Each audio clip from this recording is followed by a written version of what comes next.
The year is 1992, and Billy Ray Cyrus doesn't want you to break his heart. His achy, breaky heart. This was the year when Prince Charles and Princess Diana separated. Kevin McCallister ran into Donald Trump, and Jay Leno stole The Tonight Show from David Letterman. But we're not here to talk about those damn dancing Edos, because today we're counting down Electronic Gaming Monthly's worst reviewed games of 1992. Ugh, this is gonna be a rough one.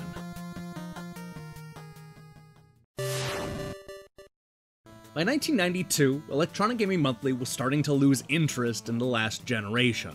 With 16-bit systems taking up all the oxygen and CD-ROM add-ons just around the corner, critics were having a hard time finding the enthusiasm to revisit the old Nintendo Entertainment System. They had officially turned the page, and your standard 2D action games just weren't gonna cut it. Not even the ones made by Gary Winnick, the co-creator of Maniac Mansion and Thimbleweed Park. If this cart were released 3 years ago, it would have been considered substandard, explained Martin. The game just doesn't have any cool features, unless you like being a hammerhead. SushiX wanted defenders of Dynatron City to go back to the drawing board. This game is truly bad in all respects. The graphics are substandard, the music is shoddy, and the gameplay is non-existent. Both Steve Harris and Ed Samrad liked the game a bit more, as they each gave it a 4 out of 10.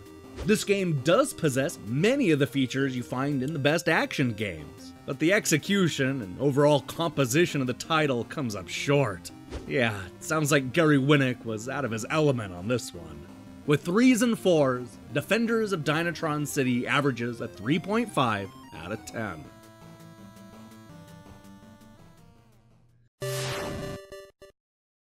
You have to hand it to those NES developers. Despite knowing that they were working with outdated hardware that lacked even simple things like scaling and rotation, they just kept on making terrible 3D flight simulators.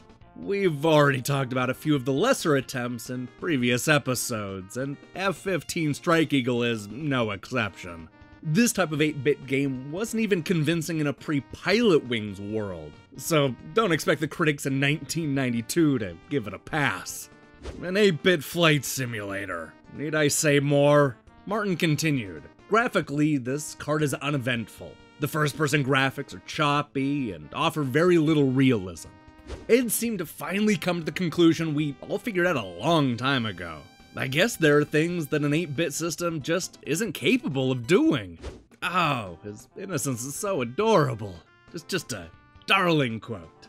In my opinion, SushiX sums it up best when he says, "Goodbye 8-bit." This perfectly embodies how the editors felt at the time.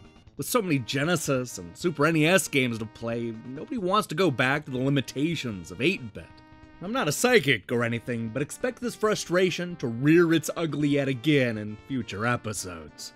F15 Strike Eagle averaged a terrible 3.5 out of 10.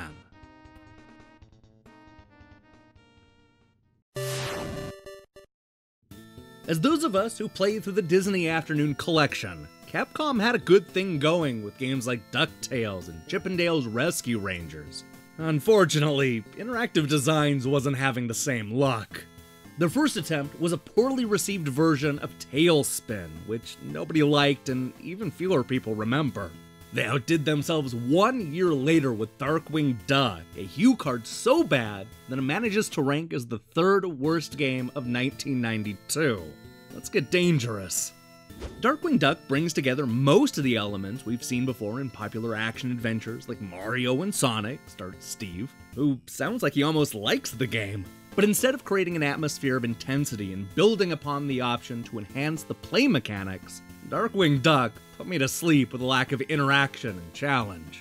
SushiX was a little more direct when he said that Darkwing Duck should stick to the cartoons. This game would have ranked even lower on the list if not for Ed, who gave the game a 4 out of 10. Perhaps the younger age group might like this game, but it's unlikely because the play control is not precise and leads to a lot of mistakes that should not have happened. Yeah, that's the guy at his most charitable. With that 4 added to the mix, Darkwing Duck averages out to a low 3.25 out of 10.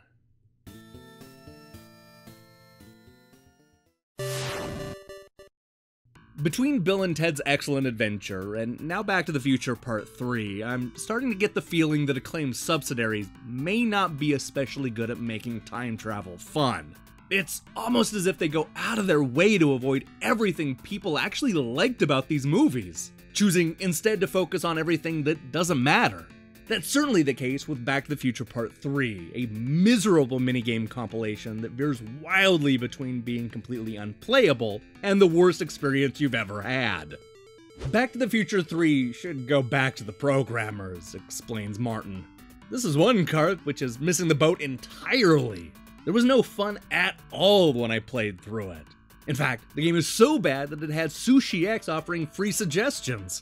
What I really want is a role-playing game encompassing all three movies, including cool driving sequences where you travel back in time.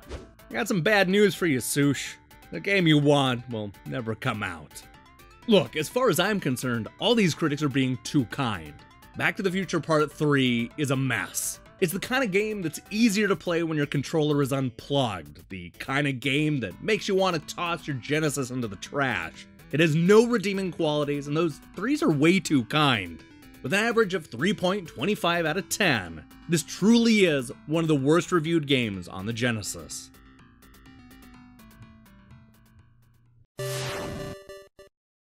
Say what you will about Back to the Future Part 3, but at least the critics knew what the developers were going for.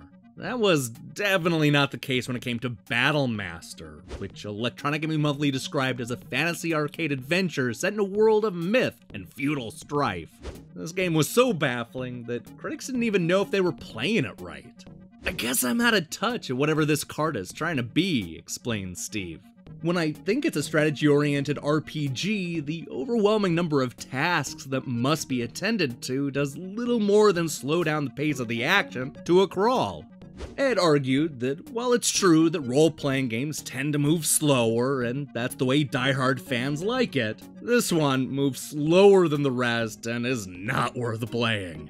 I think Martin put it best when he said, "If I had actually bought this cart with hard-earned money, I would really feel disappointed." With an average of 3 out of 10, Battle Master has the honor of being the worst reviewed Genesis game to date. In fact, the score is so low that it managed to keep that title until 1996. What could possibly be worse than Battle Master? Oh, we'll cross that bridge soon enough.